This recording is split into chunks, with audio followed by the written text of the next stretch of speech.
Background ये है कि चार्ल्स डार्विन नाम के एक विचारक ने कुछ एक्सपेरिमेंट्स करके बड़े बड़े निष्कर्ष निकाले और 19वीं सेंचुरी में दो महान पुस्तकें, एक 1859 में और एक 1871 में लिखी।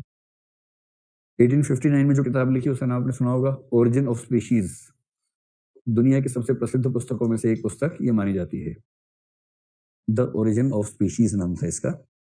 और 1871 में, 1882 में तो डार्विन चला ही गया था। 1882 में डार्विन मरा, 83 में मार्क्स मरा। ये दोनों एक समय के लोग हैं और दोनों ने पूरी दुनिया को बदल ही दिया अपने जमाने में। जो दूसरी किताब लिखी उसका नाम है the descent of man, the descent of man. इन दोनों किताबों ने इस संसार को देखने का हमारा नजरिया लगभग पूरा चेंज कर दिया। उससे पहले तक बाइबल के लोग, बाइबल में विश्वास रखने वाले लोग मानते थे कि आपने भगवान के चित्र जहां भी देखे होंगे दुनिया में, उनमें से 99% केसेस भगवान इंसान जैसा दिखता है। ईसा मसीह देखेंगे एकदम इंसान दिखते हैं, वो भगवान के पुत्र हैं। जिन जिन धर्मों में भगवान दिखता है आप पाएंगे 2-4 अपवाद छोड़ के सारे भगवान मनुष्य जैसे ही दिखते हैं। ब्रह्म को देख लीजिए, उनकी दाढ़ी भी सफेद रंग की है। विष्णु को देखिए, एकदम बढ़िया इंसान है।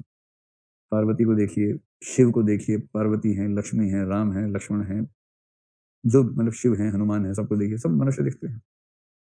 ऐसे ही और जिन धर्मों में हुआ वहां भी ये क्या करेंगे, बेसिक डिजाइन मनुष्य का लेंगे, थोड़ा सा उसमें चेंज कर देते, जैसे गणेश जी का चेंज किया थोड़ा सा।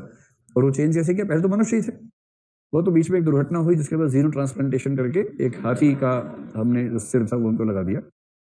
यही बोलते हैं ना साइंस टेक में, जीनो ट्रांसप्लांटेशन, यही तो होता है, ऑर्गन ट्रांसप्लांटेशन, वो कर दिया।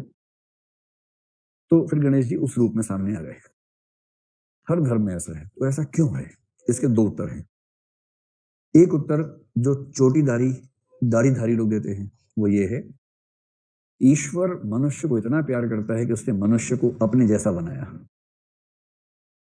यह है गुल उत्तर। इसका सही उत्तर जिस आदमी ने दिया, ग्रीक फिलोसफी में एक आदमी था जेनोफेनीज।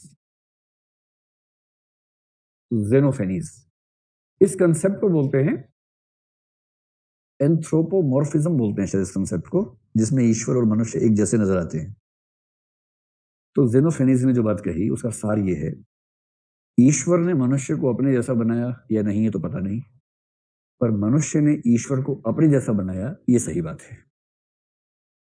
ईश्वर ने मनुष्य को अपने जैसा नहीं बनाया, मनुष्य ने ईश्वर को अपने जैसा बनाया। बेसिक डिजाइन अपने जैसा रखा और उसके बाद दिखाने के लिए कोई ईश्वर है, 10 हाथ कर दिए, या 8 भुजाएं, अष्टभुजा, मां अष्टभुजा। हमारी 2 भुजाएं हैं, मां की अष्टभुजाएं हैं। हमारे 2 नेत्र है, शंकर का त्रिनेत्र है, 3 आंखें खुल जाती हैं। रावण के 10 सिर बना दिए। डिजाइन वही है, इंसान वाला है। बेसिक डिजाइन आप देखेंगे इंसान वाला दिखेगा, और जो बड़ी बड़ी शक्ति है उन सब में थोड़ा बहुत चेंज करके कुछ अलग चीजें बना के काम चलाएंगे। और इसलिए जब डार्विन ने सिद्धांत दिया, डार्विन ने बड़ी अच्छी बात कही, ईसाईयत मानती है कि ईश्वर के पुत्र हम लोग हैं, और भारत के दर्शन मानते हैं। डार्विन ने कहा देखो हम ईश्वर जैसे नहीं, हम ईश्वर से नहीं बने, हम बंदर के चचेरे भाई हैं। उसने हमारी सारी छवि खराब कर दी। पहले जबरदस्त छवि थी हमारी कि हम भगवान जैसे हैं, भगवान के पुत्र हैं, भगवान ने अपनी शक्ल में हमको बनाया है। तो डार्विन ने कहा ऐसा बकवास है, इस झूठी बकवास से मत जाओ, सच समझो। सच ये है कि हम सब अमीबा की संतान हैं, और अमीबा से बनते बनते बनते बनते विकासवाद होता गया। उस विकासवाद में एक स्पीशीज एप्स की आई, उनमें जो सड़े गले किस्म के बंदर थे या एप्स थे, वो झुंड में रहने लगे, खतरा भांपने के लिए उचक उचक के देखने लगे। उसी उचकने के प्रोसेस में एक दिन उचक ही गए, 2 पैर पे खड़े हो गए। और जो ताकतवर थे वो उचके ही नहीं, उन्हें पता था कि जब भी शेर आएगा भाग जाएंगे। डरपोकों को लगा पहले दूर से देख ले, तो उचकने लगे। डरपोक झुंड में रहने लगे, साहसी अकेले रहते थे। तो जो उचका और झुंड में रहा, उससे इंसान का विकास हुआ। वो उचका इसलिए कि डरपोक था, झुंड में इसलिए था कि डरपोक है। तो डरपोक किस्म के वानरों से मनुष्य का विकास हुआ है, उसने ये सिद्धांत दिया है। तो हम किसके संतान है? भगवान के नहीं, हम डरपोक बंदरों के संतान है। बेसिकली बंदरों में भी डरपोक वाले जो थे, जो ज्यादा खराब टाइप के बंदर थे, हम उनके संतान हैं। ये सुन के पिछले शिक्षा मंत्री बोले आप होंगे, हम तो नहीं है, हम तो भगवान राम के संतान हैं, डीएनए टेस्ट करवा लो हमारा। अब डीएनए आपका टेस्ट कैसे करवाएं? राम जी का भी तो होना चाहिए, तब तो मैच करेंगे। आपका तो मिल गया, जिससे मैच करना उसका मिल नहीं रहा। ऐसी बात करने वाला भिक्षा मंत्री नहीं है, रिक्शा मंत्री नहीं है, शिक्षा मंत्री है, ये अपने आप में देश की दुर्दशा का कारण ये भी था। तो चार्ल्स डार्विन ने हमारी बहुत सारी धार्मिक मान्यताओं को भंग किया, और किया तो ठीक ही किया, वैसे तो सुनने में खराब लगता है, कितना खराब लगता है कि बंदर हमारे चचेरे भाई बहन नहीं देखा। बंदर से हम पैदा नहीं हुए हैं, एप से एक तरफ बंदर हुए, एक तरफ हम हुए, तो बंदर हमारे चचेरे भाई बहन है, उनको पूर्वज नहीं समझना है, बंदर हमारे चचेरे भाई बहन है। जैसे बंदर का बच्चा मिले तो जैसे चाचा जी के बच्चे को देखते हो उस भाव से देखना है, उसका नाम बोल के, जो भी नाम उसका आपने रखा वो नाम बोल के बोलिए उसे, ठीक है। और डार्विन ने 2-3 सिद्धांत दिए। एक सिद्धांत दिया नेचुरल सिलेक्शन का सिद्धांत, प्राकृतिक चयन का सिद्धांत। डार्विन में खूब पिटा चर्च के हाथों, ऐसी बात जो बोलेगा पिटेगा नहीं, खूब पिटा। चर्च से फोन आया कि डार्विन के बच्चे ये बता, तो ये कह रहा है कि भगवान नहीं है, तेरी ऐसी की तैसी, या तो शाम तक भगवान मान ले, नहीं तो भगवान के पास जाने को तैयार हो जा। डार्विन घबरा गया बेचारा, न्यूटन भी घबरा गया था अपने जमाने में, सब घबरा जाते हैं। तो डार्विन ने अपना सिद्धांत थोड़ा सा बदल के बोला, मेरे कहने का मतलब ये था, ईश्वर ने शुरुआती जीवन बनाया और उस जीवन में उद विकास की प्रवृत्ति भर के चला गया। तो जोर से क्या बोला, चला गया। तो चर्च वाले समझ नहीं पाए कि क्या करना है अब इसका हमें, जैसे गैलीलियो ने चर्च के मजे लिए थे, इस तरह से सिंपली बात को घुमाया थोड़ा सा।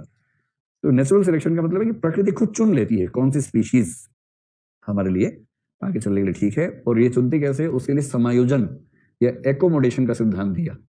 जो प्रकृति के साथ एकोमोडेट करेगा वही चलेगा। बाकी देखो धूमधाम काम नहीं आती है, जैसे कई लोग इसी में चौड़े होते हैं कि मैं तो 6 फुट का हूं, मैं तो इतना चौड़ा हूं, मैं तो ये हूं, मैं तो जिम जाता हूं। छोटा सा कोरोना वायरस घुसेगा नाक के अंदर, ना 6 फुट काम आएंगे ना जिम काम आएगा। इसलिए इन कुछ नहीं रखा इन बातों में। अगर आप बहुत लंबे चौड़े हैं, हट्टे कट्टे हैं, आप बहुत सारा मतलब मछलियां हाथ में तैर रही हैं आपके, अगर आप बहुत सारा वजन उठा लेते हैं, आप 2-3 बुलेट मोटरसाइकिल साथ साथ उठा लेते हैं, कुछ काम नहीं आएगा। एक छोटा वायरस चाहिए, वो हिसाब बराबर कर देगा। डायनासोर इसी धूमधाम में रह गए, जिम जाते थे लगातार, लेकिन उस जिम का क्या फायदा हुआ, इतना जिम के डायनासोर उसके बाद भी कहाँ बच्चे खत्म हो गए, उसी कॉन्फिडेंस में मारेगा। समायोजन होगा। और तीसरी बात कही, सर्वाइवल ऑफ द फिटेस्ट, सर्वोत्तम की उत्तर जीविता, जो सबसे बेहतर है वही जिएगा। और सबसे बेहतर वो नहीं है जो सबसे बड़ा दिखता है, सबसे बेहतर वो है जिसको प्रकृति के साथ एडजस्टमेंट करने की तमीज है, जिसको प्रकृति के साथ एकोमोडेशन करने की समझदारी है, वो चलेगा, बाकी नहीं चलेंगे। डार्विन का असर ये हुआ कि जो धर्म गुरु थे वो तो नफरत से भर गए, उन सब ने आपस में मीटिंग्स की, इसको कैसे निपटाएं, इसको कैसे मारें, इसने हमारी बाइबल का अपमान किया है, एक तो ये होने लगा। लेकिन जो पढ़े लिखे लोग थे या जिनमें पढ़ने लिखने की इच्छा थी, उन्होंने जब ये बातें सुनी, उनका दिमाग घूम गया कि यार इतनी कायदे की बात कोई कैसे कर सकता है। उसने सारे एक्सपेरिमेंट्स किए, रिजल्ट साबित किए अपने, और इसका असर क्या हुआ, सभी विषयों पर पढ़ना शुरू हो गया। जितने विषय थे उन सब पर इसका असर पड़ना शुरू हुआ, ह्यूमैनिटीज में बेसिकली। और उन्हीं असर पड़ने की प्रक्रिया में इसका असर एक व्यक्ति पर पड़ा जिसका नाम है हर्बर्ट स्पेंसर। हर्बर्ट स्पेंसर साहब, कुछ और भी लोग थे जो इवोल्यूशनिस्ट माने जाते हैं, लेकिन सबसे प्रमुख व्यक्ति इन सब में हर्बर्ट स्पेंसर है।